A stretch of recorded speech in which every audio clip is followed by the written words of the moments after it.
Hindi pala screenshot yun eh. Pinicturan pala ang cellphone. Ang screenshot, cellphone, sinave mo yung screen. Eto, cellphone, kinunan. O, sabihin mo na, sige, let's not on technicalities. Tapos tignan mo yung laman. Yung laman, member daw siya ng CA, hindi siya member ng CA doon. At tapos na. Kay Senator Jinggoy, naka-Amerikana. Minsan lang nga lang mag-Amerikana yung tao eh. Yung birthday niya. Pero ang picture sinabi, birthday niya, hindi naman. So yes, may resibo. Pero may peking resibo eh. But we will address that at the... Grabe, napakahusay ho talaga nitong si Senator Alan Peter Cayetano. At kung saan-ayon ho kayo na dapat siya ang maging Senate President, i-comment nyo na ho yung mga punto de vista dyan sa comment section. At the right forum, Mr. President. But again, we have to follow the rules. Sabi ng Supreme Court sa case ni Vice President Sara, sa tamang paraan, sa tamang panahon. Senator Marcoleta, will you... Yeah, isa pang Same issue eh. Same issue ba? Ano? Yeah, same issue. Kung maging Senate President itong si Senator Alan Peter Cayetano, hindi naman natin pinapangarap na makuha nitong si Senator Dante Marcoleta yung pro tempore, yung majority leader. Okay na tayo dyan sa Blue Ribbon Committee. Talagang mahusay ho yan pagdating sa usaping legal. Yan si Ping Lacson. Expert ho yan sa usaping pagpapakaaso. By the way, baka magkalimutan tayo, nabasa ko yung post nitong si Pambansang Dalaga. Sino bang contractor ng New Senate Building? Doon na muna tayo. Sino ang contractor ng New Senate Building? Anak ng toko, ang galing-galing sa mga contractor eh. Tagal-tagal ng tinatay yung visit na Senate Building na yan. Ginamit dyan yung pera ng sambayan ng Pilipino. Wala silang maisip. Hindi ho nila naisip na ilagay sa edukasyon. Hindi naisip na ilagay sa armed forces o kung saan na po magkapakipaginabang na direkta makaapekto sa pamumuhay ng bawat isang Pilipino. Ilinagay ho nitong si Lacson doon sa New Senate Building. Sinong contractor nun? Bakit hindi pa tapos? Baka baka substandard yan Sabagay, kung substandard yan yung pinakamagandang substandard na pwedeng nagawa ng kontraktor na pabor para sa sambayan ng Pilipino. Kung sakaling nandiyan na sa loob lahat ng senador ng mga buhaya, pero lang mga matitino, siyempre. Mga buhaya senador, sabay gubuho yan, okay na okay ho tayo dyan. Iba nga, ika nga ni Tatay Digong nung nagsosona siya, Ngayon, kung balita daw niya, yung fault line, nasa gitna ng House of Representatives, panalangin daw ho niya kung sakaling lumindol. Lumindol na ngayon para maubos na mga kurakot, di ba? Sama mo na si Tatay. Ultimate sacrifice, pati si Tatay Digong, ganun siya, napaka-selfless niya. Para lamang maubos na, kumbaga, sakripisyo ko na sarili ko para matapos ang pagnanakaw nito mga kurakot na to. Sa Senate Building, dalangin ko, lahat ng opisina ng mga magnanakaw na senador, pagka pumasok sila, sabay-sabay gumuho. So that isang sagutan na lang, maybe I can... Mr. President, Majority Leader. yes, we'd like to recognize Senator Marcoleta, please, Mr. President. Senator Marcoleta is recognized. Yan na. Mr. President, I rise on a question of privilege. There are recent... Laki ng problema nitong si Skol Bukol. Yan ang problema pagka nag-uusay yung sayang ka. Di ba naggagaling-galingan ka? Yan ang napapalaw. unsettling statements. Yeah, Mr. President, just to, before, my apologies to Senator Marcoleta, because Senator Erwin has been quietly, diligently waiting for his turn to give his privilege speech. Yan yung si Ed Sylvester. Anong privilege? Huwag niyo pong privilege yan. If Senator Erwin is willing to give way, we have no problem, Mr. President. All right, go ahead. You may proceed. And besides, Mr. Majority Leader, I'm rising on a question of privilege, which is the higher and preferred way of speaking before this body. Mr. President, I am armed by the explanation of the minority leader that we're not questioning the prerogative of the presiding officer, but we can question the Senate President on issues that are quite legitimate, such as the matters I would like to raise today. Unsettling because, Mr. President, on September 9, in your interview with ANC Head Start with Ms. Karen Davila, about the Blue Ribbon chairman being a lawyer. Your answer is, there is no such thing as a rule na dapat abogado yun. Abogado ka nga, di ka naman magaling mag-imbestiga, di ba? So useless.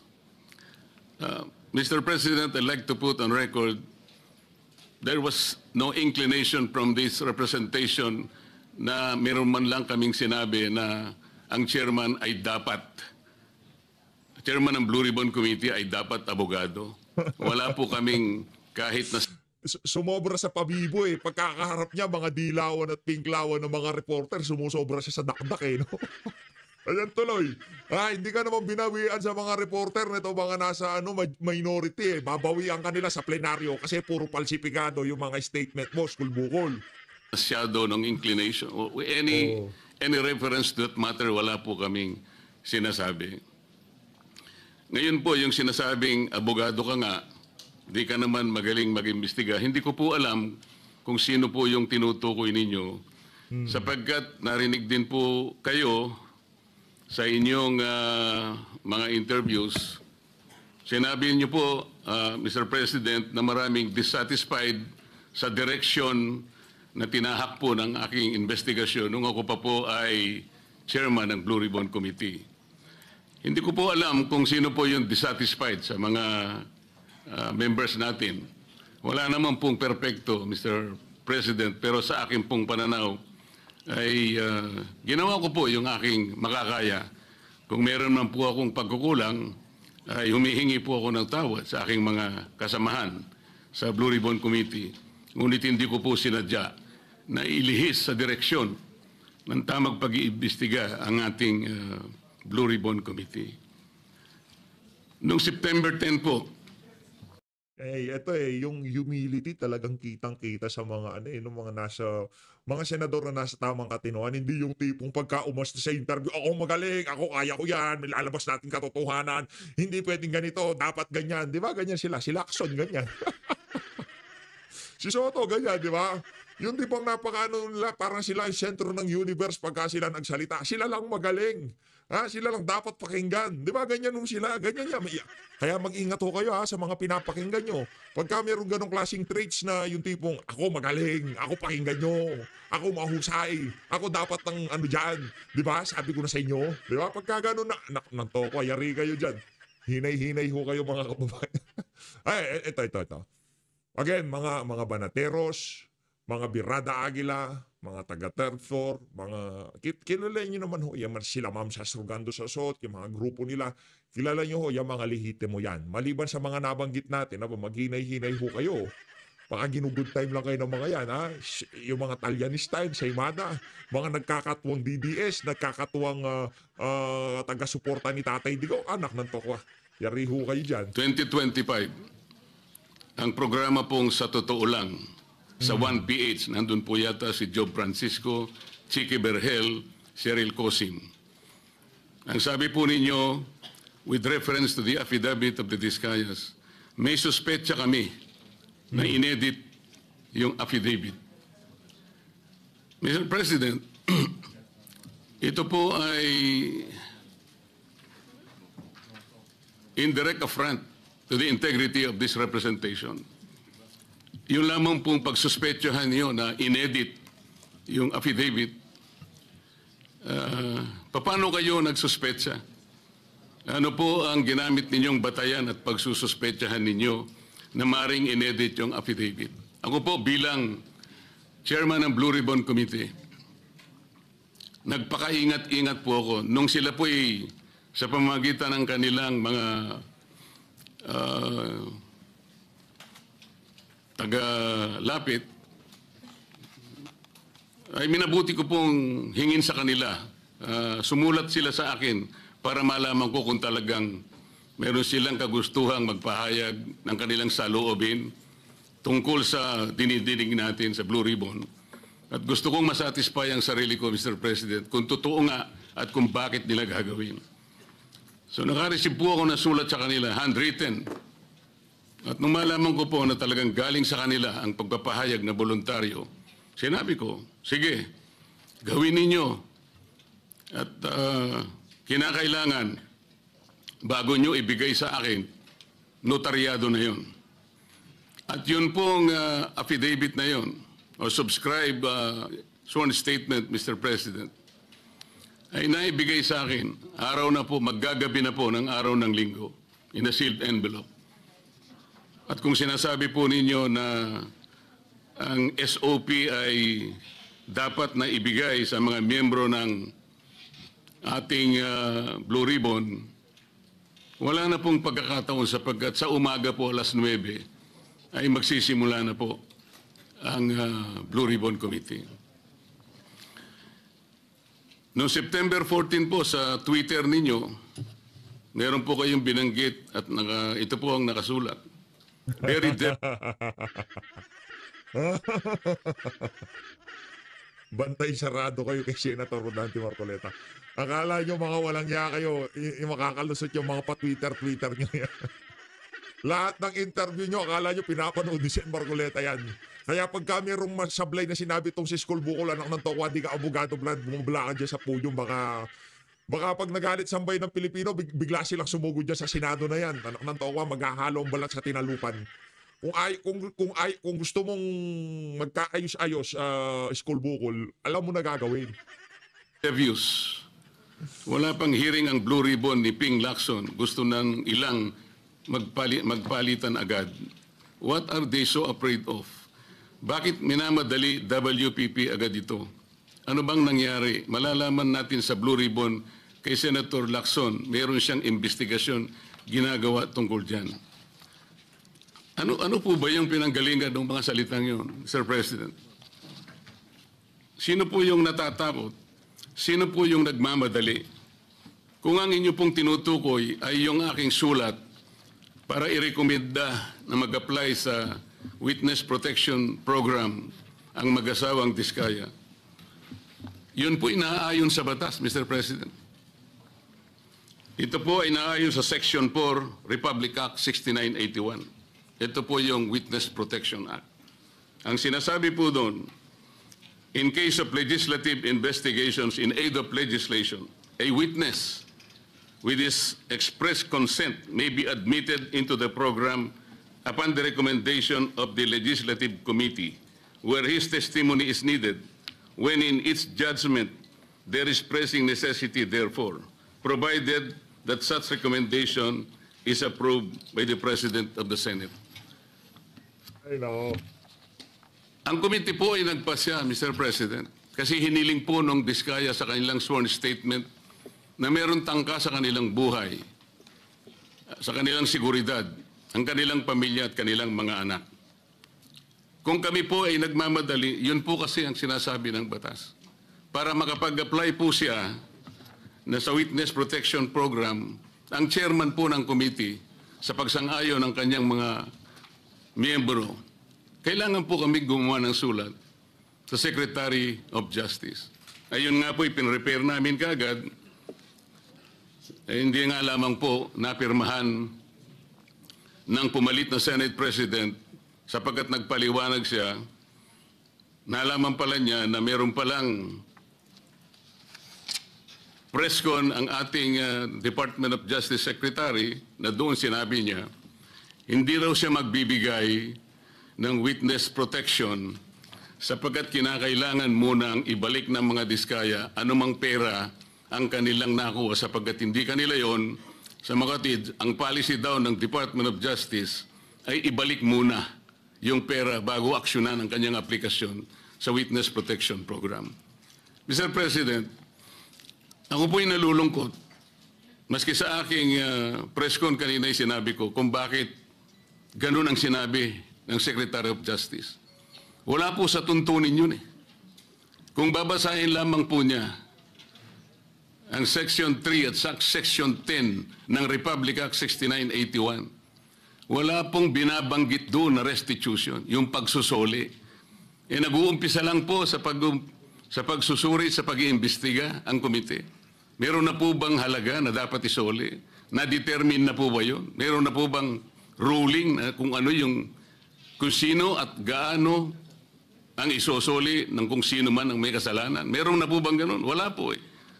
Prospective lang pong mag-a-apply eh. Nasa sections 3 and 10 ang mga requisites kung ano-ano po yun. Mga 10 requisites po yun. Yung restitution, wala po ron. Kaya po ako'y nalulungkot kung bakit po binanggit yun ng Secretary of Justice. Samantalang, nung pong linggo, bago magkaroon ng hearing noong September 8, nagkausap pa kami at binigyan pa niya ako ng kasiguruhan na sige, ibigay mo na sa kanila ang pangangako na mabibigyan natin sila ng immunity sapagkat tayo naman ay magkapartner sa kagustuhan natin, pati yung Witness Protection Program ay ating maipasakagad. So yung pagbibigay po niya sa akin ng garantiya, kasama na po yung kanyang USEC. Yan ang nagbigay sa akin ng lakas na loob. Kaya ako'y sumulat kagad. Hindi ko alam na babaligtarin ako ng Department of Justice. Ngayon po, Mr. President, yun po ang ginamit ninyong dahilan kung bakit hindi nyo pinirmahan. Sana man lang po ay napakarami naman ninyong mga abogado sa inyong opisina rin. Binasa nyo sana yung batas. Kung yung restitution po ay isa sa requisite para ang isang tao ay makapag-apply man lang. Yun po kasi yung prinsipyo ng batas eh. Yan, Sen, pasensya na, ako na mismo nanghihingi ng dispensa sa'yo, ha? Ako na mismo, host yan sa Bulaga, hindi naman abogado yan. Di ko rin alam kung anong ginagawa sa Senado ng, ano na yan, yung, baka naghahanap lang ng Pepsi. Hindi ko alam kung anong ginagawa ni Soto dyan. Ano bang ambag mo dyan sa Senado, Soto? Tanong ko. Maliban sa pagpapakaaso mo kay Martin Romualdez at dito kay Marcos Jr., ano magiging ambag mo sa Senado? Buti pa nga itong si Lito Lapid, tahimik lang siya di ba? At least, di ba? Less talk, less mistake. Ikaw puro talk, puro mistake Di ba? Si Lapid, basta ako tahimik lang ako, pagkabutuan, tataas ko kamay ko. Tapos usapan, wala maraming tse-tse-pureche, di ba? Itong si Soto, kung saan siya mapunta, dumadakdak siya. Punta siya sa ANC, dakdak siya ng dakdak.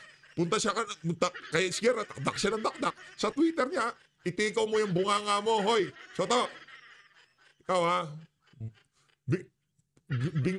bingo ka na. Bago siya gumawa ng isang marahas na kapasyahan, alam niyang mag-aalanganin ang buhay niya. Magsasabi siya, nung inaakala niyang maaring makapaglagay sa panganib ng kanyang buhay, kailangan nga bigyan natin din siya ng protection. Yun po yung batas eh. Hindi ko nga po alam kung bakit sasabihin ninyo, bakit may pagmamadali? Dito pa nga po sa sinabi ninyo noong September 13, Mr. President. Ang reading ko, sabi po nyo, camouflage lang yun eh. To put me and the leadership of the Senate under the gun. Kunwari, merong naiinis sila. Kung bakit hindi ko pinirmang sulat sa DOJ. Baka may commitment sila to someone, to some people. Is there a commitment somewhere? Baka mayroong nakiusap na pwede silang ipasok sa Witness Protection Program. Lahat po ng ganitong mga pagsususpetsa is a direct affront to the integrity of this representation, Mr. President. Yeah. As a member of the Senate, bakit po kinakailangan magkaroon tayo ng ganitong pahayag sa publiko na walang basihan ni katitingman? Ito po yung nakakalungkot. Noong September 10, sa bilyonaryo interview with Ms. Corina, Parang naririnig ko nang nagkakapangpangan itong si Senator Rodante Marcoleta habang nagpapa-interview itong si School Bukol kay Karen Davila. Sabi siguro niya, talagang parang naririnig ko siya nagkakapangpangan.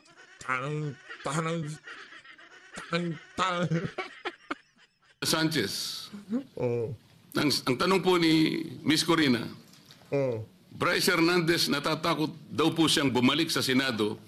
May basihan po ba ang kanyang pangamba? Yun po yung tanong niya sa ating Senate President. Ang sagot po ng ating Senate President, sabi niya sa House. Makatid, parang kinonfirm niya. Ang nangyari, yung mga congressmen nag-request na kung pwede daw huwag ibalik sa Senate dahil meron daw siyang binabanggit ng mga senador. So ang ginawa naman ng mga congressmen, nakiusap kay Speaker, si Speaker tinanong sa akin, dahil ang sinasabi raw kung pwede mo nang i-retain. Sabi ko, hindi pwede dahil sa legal custody namin yan eh. Dahil mayroong contempt dyan sa Senado. Eh nakikiusap sila kung pwede na wag sa Senate mismo, hindi naman i-retain sa House. Ang umandar sa akin, siyempre, yung tinatawag na parliamentary courtesy. Kasi meron silang nakakontempt doon, yung si Mendoza, gusto rin naman namin kunin yun. Alam ko later, iimbitahan namin yun. So ang nangyayari po, Mr. President, kaya ba dinidiscredit, kaya ba pinagsususpetsahan yung Diskaya sworn affidavit sapagkat may binanggit siyang 17 congressmen? Yun po ba ang dahilan? Bakit naman po nung yung Hernandez ay nag-testify sa House, bakit kagyat nating pinakinggan naman ang kanyang katwiran? Dahil may binanggit naman siya, di umano, na may kasalanan na dalawang kasama natin dito. At saka siya nagsabi na, huwag niyo na akong ibalik doon sapagkat manganganib ang buhay ko. Ang maliwanag po dito, pagka ang nagsasalita si Bryce Hernandez, parang merong kagad pagpapatibay. Parang pinaniwalaan na natin na maaaring manganganib ang buhay niya sapagkat meron siyang binanggit na dalawang kasama natin. Paano yung buhay ng Diskaya na inimbitahan nila doon? Na binigyan na, bigla na lang nating wala man lang tayong aksyon. Samantalang 17 congressmen ang binanggit niya. Hindi niyo ba naisip, manganganib din ang buhay niya? Pero walang nagsalita dito sa atin. Yun po yung aking nakikita. Huwag po tayo mag-aaway-away. Ang ating pong hinahanap ay katotohanan lang. Pero kung ganito po ang gagawin natin, manggagaling po sa ating Senate President, magpapalipad po kayo ng salita na kami po ay wala namang kinalaman. Lalong-lalo na po ang representasyong ito. Kahit minsan wala po akong sinabihan na mas magaling po ako. Wala po akong sinabing ganun. Ang sinabi ko lang, ang pagkakaiba po ng investigasyon ng Senate Blue Ribbon Committee is in aid of legislation. Kung ang direksyon ko pong yon ay mali para sa inyo, nasa sa inyo na po yun. Pero yun po ang nalalaman ko. Sa 3 pagdinig lamang po, nasabi ko na po kanina sa press con, sa 3 pagdinig pa lamang po namin, nakita ko na po ang pangangailangan ng halos 14 na legislative measures na dapat natin kagad na ipasa para sa ganon, maayos natin, ma-address natin kagad ang malalang problema ng corruption sa ating bansa. Maraming salamat po sa pagkakataon, Mr. President. Thank you, Senator Marcoleta.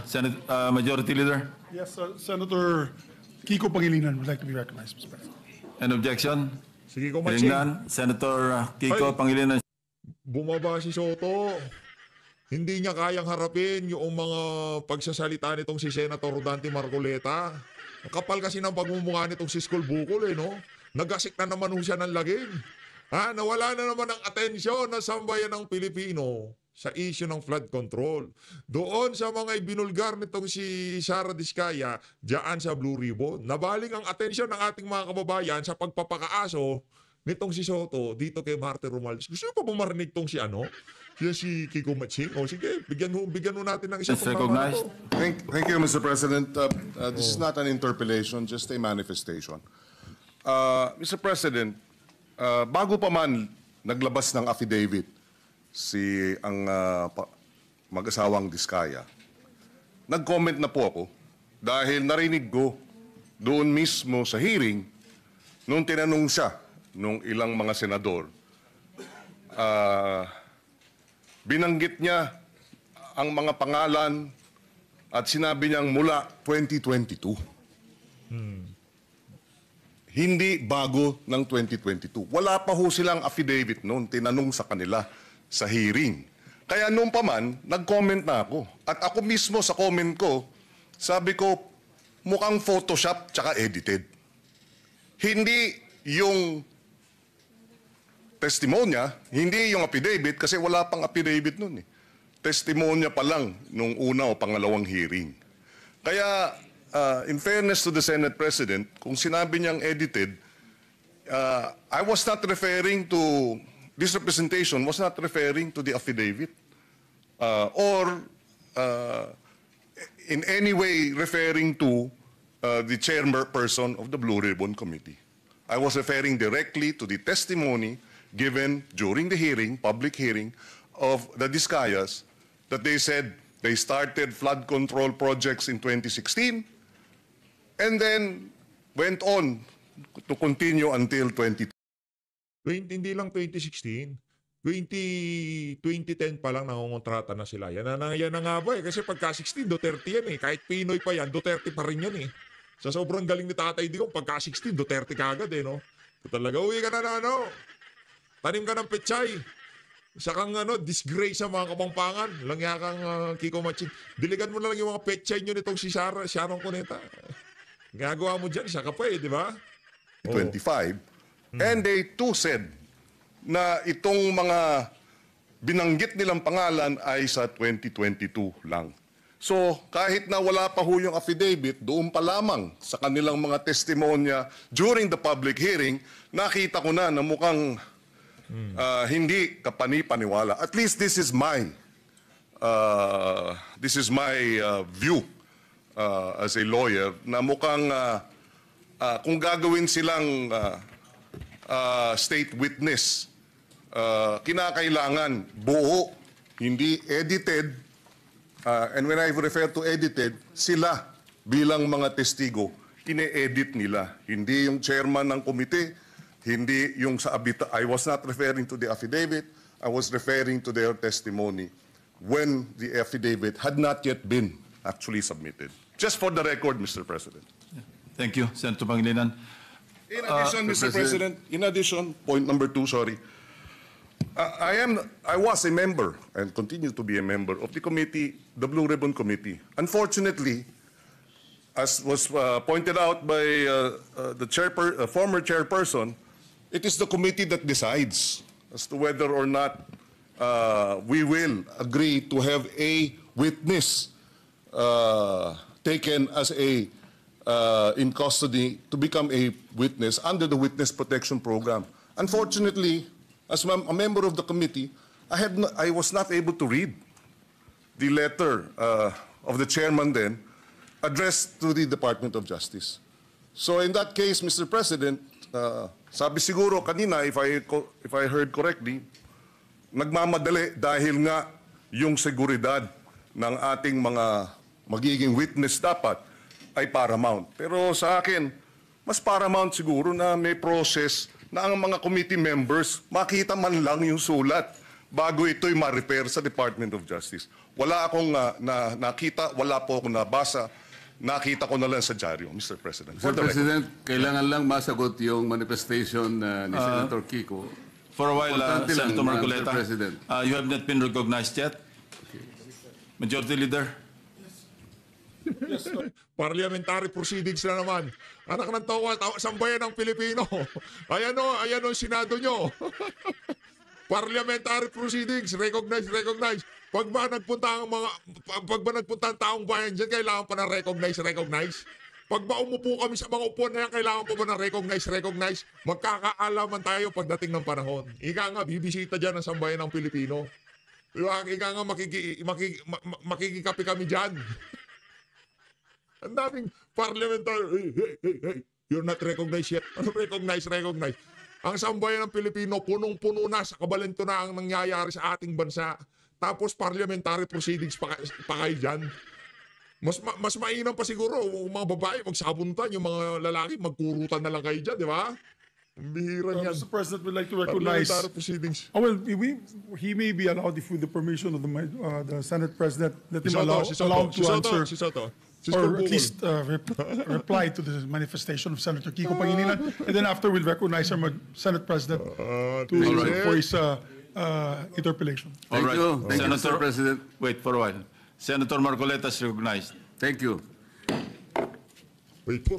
Maalala po natin, Mr. President, na nung pangalawang hearing po ng Blue Ribbon Committee, doon po namin finload yung idea na kung nais po ng mga resource persons, particularly po yung mga 15 contractors na naimbita sa ating Blue Ribbon, kung gusto ninyo na magsalita kayo, come into the open, pinload po namin sa second hearing yon. makakatulong po kayo sa Estado, lalong-lalo na po kung magbabanggit kayo ng mga taong alam ninyo na mas malaki kaysa sa inyo kung bakit nangyari ang matinding korupsyon sa ating bansa. So pinupload po natin yung idea na maaari silang mag-apply under the Witness Protection Program. Kaya po yung una nilang pananalita, nung sila ay wala pa po at hindi pa nakumbinsi siguro na lalabas, iba po yung kanilang testimony sigurado. Ngunit nung malaman nila na may pagkaseryoso naman po yung offer namin, na kung makakatulong po kayo, magsabi na kayo ng totoo, baka po, sabi namin, yung criminal prosecution, Galing mag-cover up nitong si Soto. Ang galing niyang pinagtakpan nitong si Zaldico. Pero mamaya, meron pa tayong Zaldico. Kalmahan nyo lang ho mga kababayan. Si Terry Redon, natunga nga siyang gano'n, no?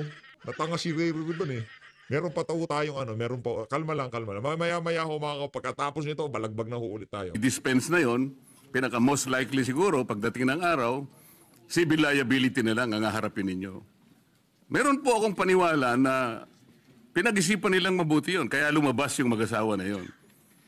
Nung lumabas sila, natural dahil sa magsasabi na sila ng totoo, lalabas po talaga kung anong gusto nilang sabihin. Maring taliwas po doon sa narinig na nauna na pahayag ni Senator Kiko. Sa mga tweet, hindi po pwedeng pagbasihan yung nauna nilang pagsagot sapagkat hindi pa sila nakapagpasya na kanilang sasabihin na kung ano yung nalalaman nilang totoo sa kanilang kalooban. Yun po yung totoong nangyari ron.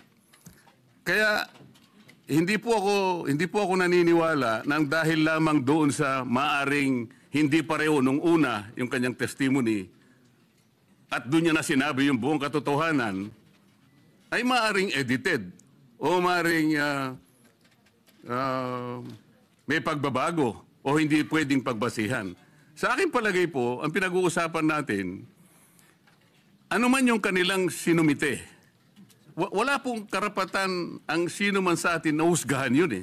Yun po yung kanilang nalalaman . Pagdating po ng araw, ang korte na po ang gagamit doon. Kung sakasakaling matapos po yung investigasyon na ito, nagkaroon po ng committee report at sinumiti po at ang rekomendasyon po ay ipagsakdal lahat ang mga tao may kinalaman dito. Yun pong mga ganong klaseng dokumento ay pupunta rin sa korte .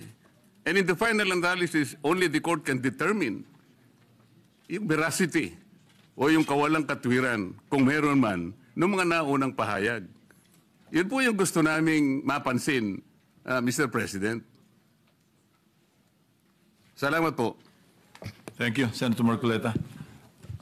The Senate President is recognized. Yan, si Thank you, Soto, Mr. si Soto. President. Thank you, Mr. President. Well, I decided to go down from the rostrum so that I can either answer or debate with any or with any interpellations from our colleagues. No? But let me just try to explain some of the points that were raised that, to me, and that is my opinion, inaccurate yung mga intindi or inaccurate yung perception in these interviews that the media has been conducting with me. Ang totoo nga yan, dami ko pa nga iniiwasan na interview . Kukunti pa nga yun . Sa lagay na yan, Sa lagay na yan, konti pa yung interview mo . Naiintindihan naman ho namin na talagang lapitin kayo ng interview kasi baka yan ang instruction kasi alam naman ho natin kung sino talaga may control ng mga na yan, mga network na yan. Kaya pagka naratibo ng House of Representatives, mabilis pa sa alas 4, talaga rini-report nila. Ngayon, kung baka mapagalitan ka pa dyan sa amo mo sa mga hindi mo tinatanggap na interview, magpaalam ka Sabihan mo yan si Martin Romualdez, itong sa ganitong network, di ko muna kukunin kasi medyo pagod na ako . Pagod na akong depensahan ka . Ganunin mo na lang Pero whenever I am asked, I come out with my opinion. You don't like my opinion, but you have to respect it. In much the same way as I respect your opinion, whatever it is.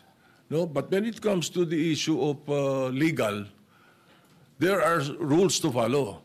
So let me start with what the the minority leader said, as far as the Blue Ribbon Committee is concerned and the order, malinaw sa rules natin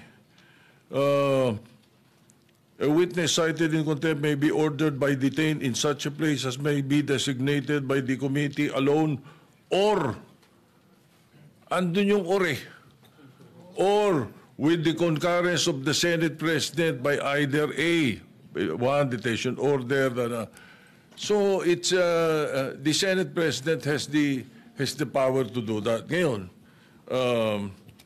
nung binibigay sa akin yung binigay sa akin yung sulat para i-recommend yung witness protection program ng mga Diskayas, ang feeling ko incomplete ang usapan at narinig ko ito kay Secretary of Justice. Kailangan tell all, hindi tell half. Di ba? Ang mga binabanggit, 2022 to 2025 sila number one contractor 2016 to 2022 Ba't wala? Mali ata. Hindi ata 2016, 2022 na blacklist pa nga sila O nagsisinungaling ka na naman. Ang number one contractor yung kay Saldico noong mga panahon na yung Brad. Hindi yung Diskaya. Akala mo yan, bumabanat ka ng ganyan bibilib sa inyo yung mga makakarinig Lalo lang sila mabubisit sa iyo kasi alam naman nila kung tsaka noong mga panahon ng mga panahon nito si dating Pangulong Rodrigo Duterte, walang ganong kalakaran yung tipong kailangan magbigay ka muna sa ganito para magka-project ka para hindi ka ma-blacklist. Yung 3-strike policy, walang ganon. Malayang nakakapag-bid yung mga legitimate contractor nun. Ngayon hindi, kahit legitimate ka, pagka hindi ka nagbigay, 3-strike ka, tapos ka. Ngayon lahat ng marunong magbigay, hindi mati-3-strike. Diba? Yung 3-strike, parang yun, SOP yun. Pagbibigay hindi, 3-strike. Ganun lang naman kasimple yan Number one, labas mo yung datos. Baka fake statistic na naman yan. Labasan mo kami ng datos, Soto. Hindi yung tipo sasabihin mo lang, no, panahon ni Digong, ganito number one sila. Di ba? Doon, ang kwento, di ba? So, you cannot blame me if I do not want to immediately do that, no? And then I know for a fact, as I said in the media. Hindi, dapat sabihin mo rin kasi yung pamangking ko, kalaban niya sa politika. Yun. Pinapairaman mo pa sarili mo I know that there is a possibility that we will change the leadership the following day. All right. Now let me continue with some of the opinions that were aired. Well, of course, yung nabanggit kanina ni Senator De La Rosa, pasensya na, baka nabigla ako at nagamit ko yung salitang gimmick, Pero it could had been a wrong word that I should not have used, no? Pwede kasing opinion yun sapagkat yung public ang madalas kumarinig na sinagsasabi nun Now, yan ang napapala na madaldal, sobrang daldal sa yung mayat maya nagpapa-interview. Tapos yung mga extension na pinag-i-interviewan nitong si Soto, yun din ang bumira kay Senator Robin Padilla. Yan.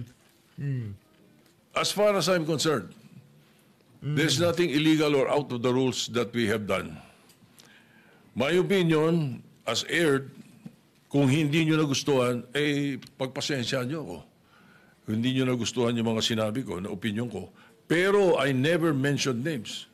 When I said, baka na-edit, tama yung sinabi ni Senator Pangilinan. Iba yung thinking bakit iisipin nyo kagad na pinapa-edit ko yung affidavit?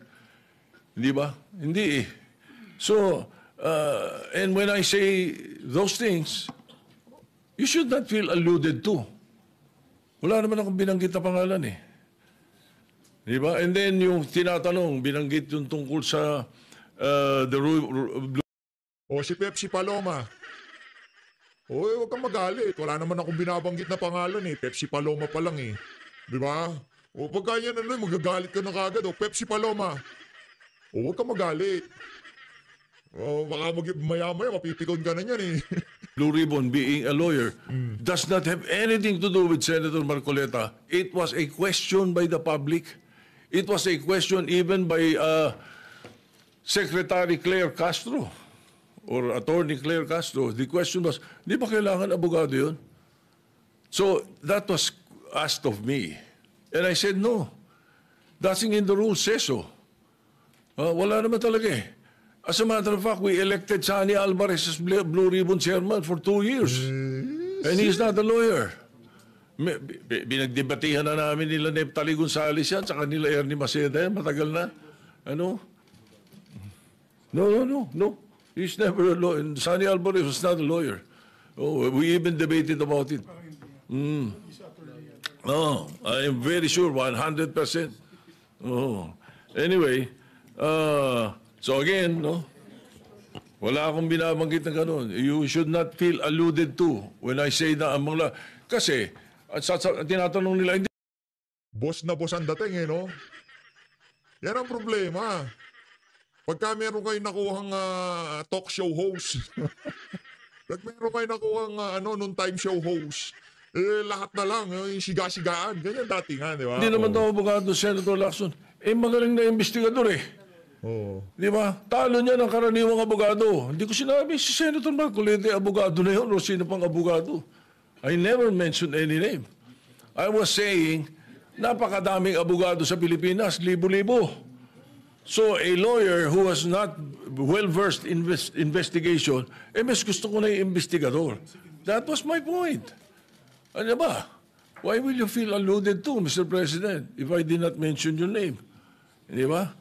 Umiikot lang ang mundo, Pepsi. Ay, Pepsi. Soto, umiikot lang ang mundo. Huwag kang masyadong mayabang. Huwag kang masyadong mayabang. Umiikot lang ang mundo. Yan lang masasabi ko. Baka kung ano pa masabi ko, Pepsi na naman. Soto, Now,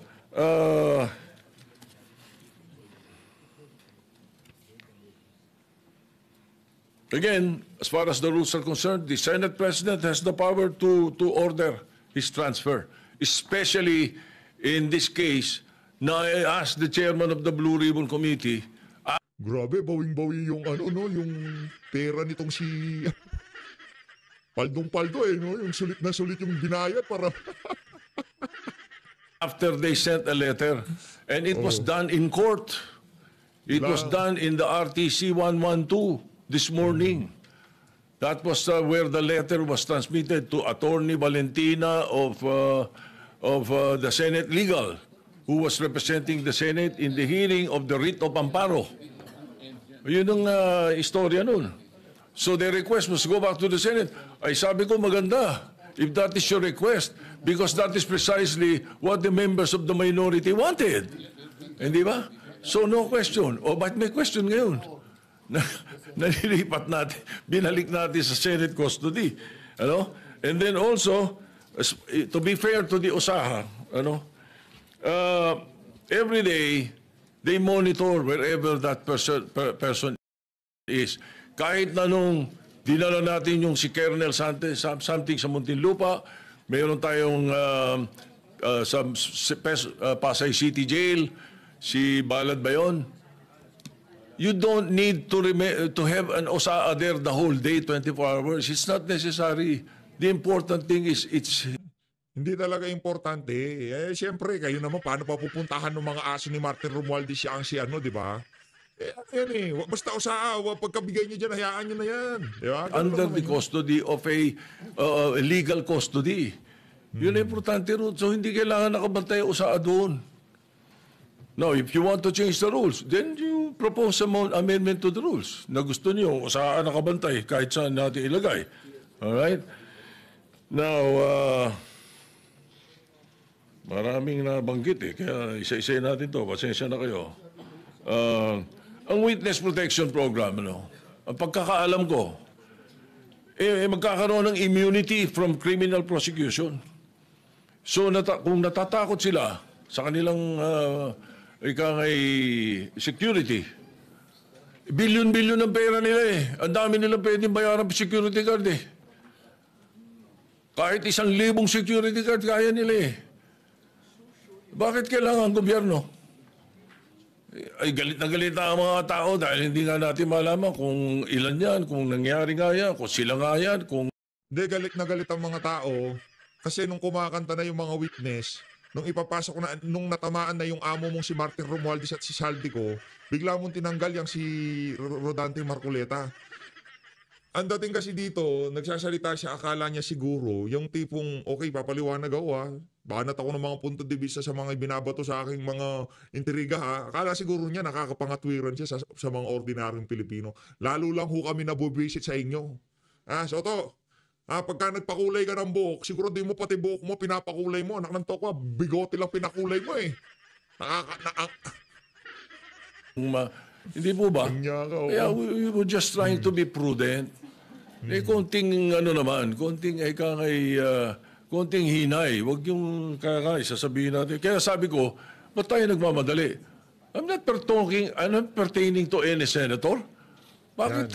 Yan ang problema kasi, senator kasi yun ang ang kapal ng mukha nitong si Tito Soto, no? Sobrang kapal ho ng mukha niya. Ang nagpapapirma, calling mo. Ngayon, kung meron maaakusa nagmamadali, natural yung nagpapapirma na chairperson ng Committee on Blue Ribbon Committee. Ganyan, yan ang gusto niyo Senate President. Sarili niyang mga colleague, binababoy niya. Sa mismo pang plenaryo, sa bagay, sa labas nga, binababoy mo. Diyan pa kaya sa loob, di ba? Sana do not feel alluded to if I don't mention your name. Di ba? And then... paano pagka sinabi kong si Pepsi, konektado kay yung nang kay Pepsi nasa ngayon? Wag gano. Hindi ko naman pinangalanan di ba? Walang gano, di ba? Huwag kayong mag-aalit pagka ganon. Nang kakaso-kaso pa kayo di ba? Wag gano, pangit nung gano, di ba? Tinutukoy kong Pepsi, yung binuksan yung Pepsi at ininom nitong si Pepsi. Di ba, Pepsi? Sabi ko. State witness, there is no other direct evidence available for proper prosecution. So, it is not applicable to the Discayas. At saka na, hindi rin pwede sapagkat ang merong nagko-coach sa likod. Sino yung nagko-coach? Si Mig Zubiri? Yung tinanggal bilang Senate President? Galit dito kay Chis Escudero kaya nakiapid dito sa puti ang buhok na to. Oy, Migs ha, kala mo makakalimutan namin yan. Markado ka na sa sambayan ng Pilipino. Pananaw ng karamihan, pananaw ng taong bayan, sila most guilty.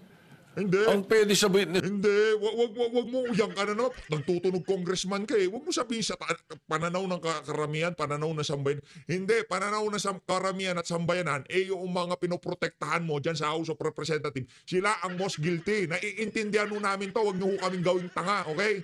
Wag nyo kaming gawing tanga dito, Senator Soto. This protection program, not the most guilty. Yan, ayun ang sinasabi ng batas. Okay, yak.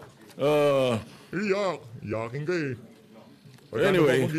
Pagka nababanggit yung pangalan ni Pepsi, nagagalit ka Ay, Direk Daryl Yap, palabas mo yung Pepsi. Tingnan ko kung nandun si Gusto ko makita gusto ko panood yung video mo, ha? Direk Daryl Yap. As I said, the Senate President has the power to order the transfer. And if I have used a word that does not conform to your palate, then pagpasensya.